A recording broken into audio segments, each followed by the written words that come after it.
that up in the upper left-hand corner of this codex, what we had was the very best image ever painted of the place called Aztlan.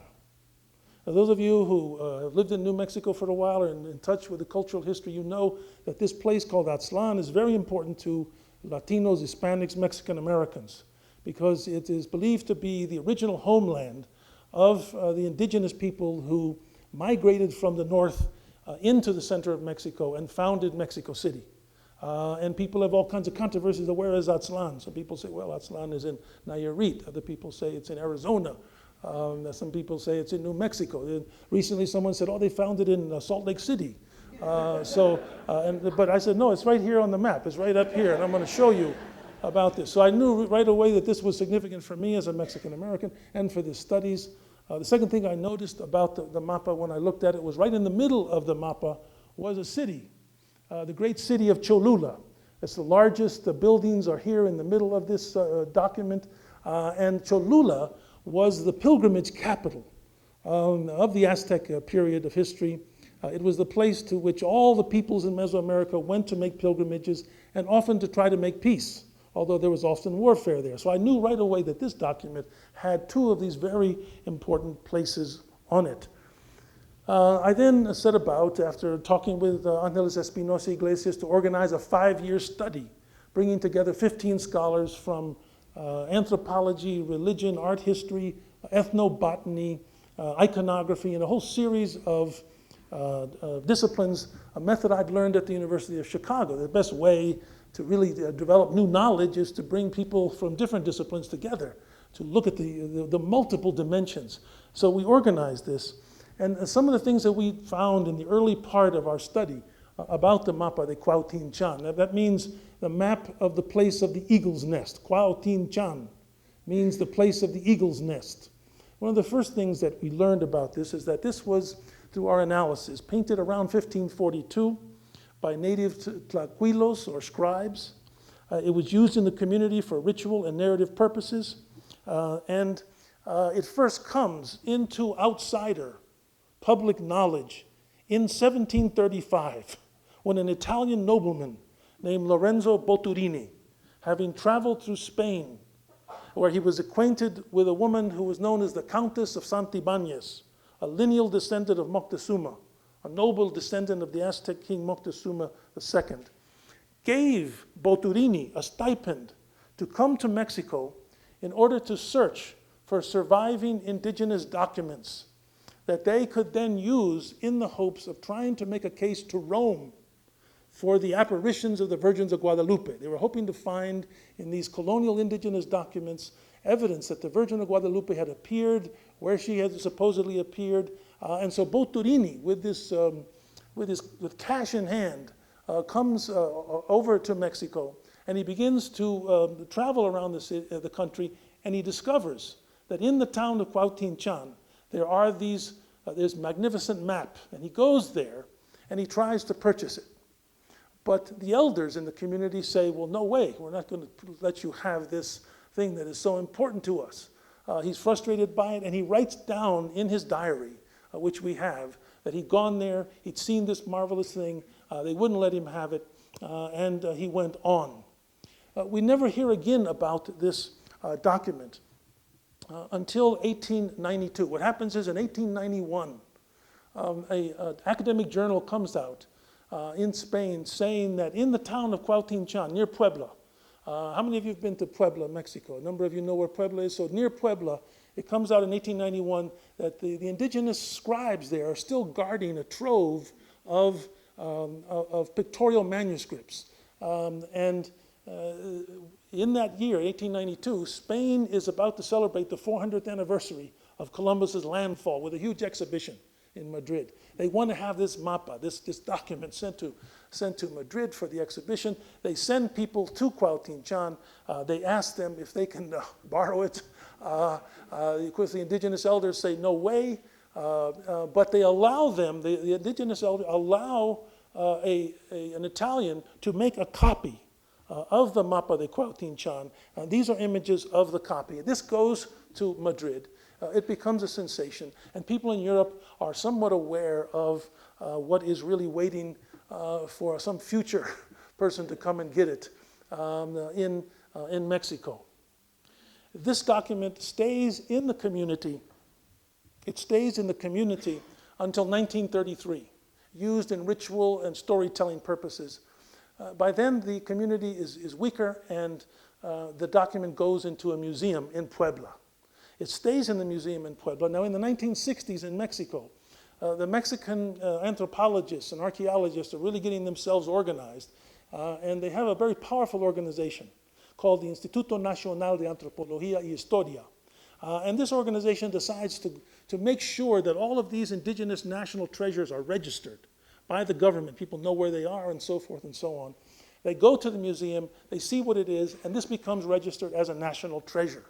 So we know that in 1964 that it had come to the attention. Mysteriously, in 1977, it disappeared from the museum. Somehow it went into private hands, into the hands of bankers and other people who kept this document, brought it out at parties and showed it. There were some minor studies of it, some very bad photographs of it, but people really don't know what's happened to it until that day at Harvard, when John Coatsworth came and whispered in my ear, have you ever heard of the Mapa de Cuauhtinchan? As you will now see, this document was painted when Mesoamerican indigenous people, around 1542, 20 years after Cortez and his Spanish army come, were living under the constant threat of displacement, disappearance, and amnesia. It reveals their community-based efforts to paint and tell their fading mythology, their sacred history, to leave a record of the botanical practices which are spread throughout this document. Their marriage rituals, ritual sacrifices, and sacred pilgrimages. They were doing this for future generations. As I take you into the details of our scholarly project and then the grand tour of this codex, where I'm going to also raise some questions for you that our study could not settle, allow me to frame its significance and our retelling of its ancient story with this short poem by the Mexican Nobel laureate Octavio Paz, a poem entitled January 1st. Tomorrow, we shall have to think up signs, sketch a landscape, and fabricate a plan on the double page of day and paper. Tomorrow, we shall have to invent once more the reality of this world. And now we turn to the indigenous artists working on the double page of dark days and paper, artists who use their skill and beautiful plant paints to fabricate, in the best sense of the word fabricate, the reality of their world. So I want to make sure that for those of you who don't have a background in this, that I'm as clear as I can be, so I'd like everybody to be brought into this story. The first thing I want to do is to tell you about the scholarly project, try to involve you in some way in the scholarly project, where I organized these 15 scholars from different disciplines to look at this map from the different perspectives that they would bring to a study of an indigenous document. And so we had 2 academic meetings. And in the first academic meeting that we had, I instructed everybody, come to the first meeting, having looked at this document, but don't tell me what you think the document is about. The first thing we want to do in the first day is we want to talk about the direction we come from to look at this document. We want to put on the table what our biases and our questions are from the point of view of archaeoastronomy, because there's a lot of astronomy in this. From the point of view of botany. What does the botany ask? I don't want him to tell me what he thinks yet, or what she thinks. Tell me what you ask. So we laid out our questions as we began to look at this document. And we also went to Cuauhtinchan today. For those of you who know Mexico, here you see Mexico City. Here are the, well, I can't quite see from here, but here are the volcanoes. And Cuauhtinchan is over here just south of Cholula and Puebla. You can see it here on the map. And this is what the local landscape looks like today outside of the town of Cuauhtinchan. Now, one of the questions that always comes up, what about the native people today? They were very interested in this project. We talked to them, and during the Q&A, perhaps I can tell you more about that part of what we learned. We had 2 meetings. The first was in Cuauhtinchan, in Puebla itself, where we visited one of the earliest churches the Spaniards built in Mexico. And they built it right on top of this indigenous community, as is the pattern. And here you can see the San Juan Bautista Convent.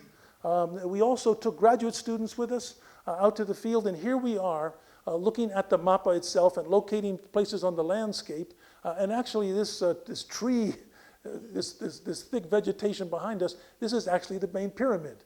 The pyramid is underneath. It goes way up here like this, and we're at the base of the pyramid that you'll see and we said, then we had another meeting a year later at Harvard University, where now we could, in a sense, people unload your interpretations. Now bring your interpretations, but bring them so that we learn from each other here. It's not just stand up, give your talk, sit down and leave, as you see in many of these conferences. It's more the SAR model, where people talk, raise questions, and share, so that we learn things that are new. One of the things that we learned was, as I said before, only 15 of the pre-Columbian documents survived. Here's one of them. This is the Codex Fegeveri-Mayer. I want you to look at the images and some of the symbolism here, how it's depicted. It's actually a map of the cosmos. The cosmos has 5 parts. Here's the eastern quadrant of the world. Here's the northern quadrant of the world. Here is the western quadrant of the world, and so forth. And here in the middle is a warrior who has sacrificed himself. He's bleeding, and his blood is going into the 4 quarters of the universe to energize it. And if you flew over the Great Pyramid of Teotihuacan today and looked down, this is what it would look like. This would be the part and the 4 sides of the pyramid. So in a sense, this cosmic image was in the back of our mind as we looked to what it all became in the colonial period. Another example of the pre-Columbian, one of the other of the 15 that has survived, comes from the Codex Borgia. It's called the Codex Borgia because it's in Rome. It's part of the Borgia collection in the Vatican Library. And the surviving 15 documents, the majority are spread over Europe. There's a few in Mexico. So it's very important that we take care of this one that is in Mexico. These are the kinds of things we had to look at in our scholarly analysis. We also took the document that you're going to be looking at in a minute, and we compared it with other colonial manuscripts, because the iconography, the story I'm going to tell you, was also told in some other stories, rather like the Gospels, where you have 4 versions of the life of Jesus. Well, there's also 4 versions of the 5 versions of this particular community story. So we had a chance to look at these other documents, and we had specialists come in who could compare what we were seeing in the Mapa de Cuauhtinchan with the other materials. We were very fortunate.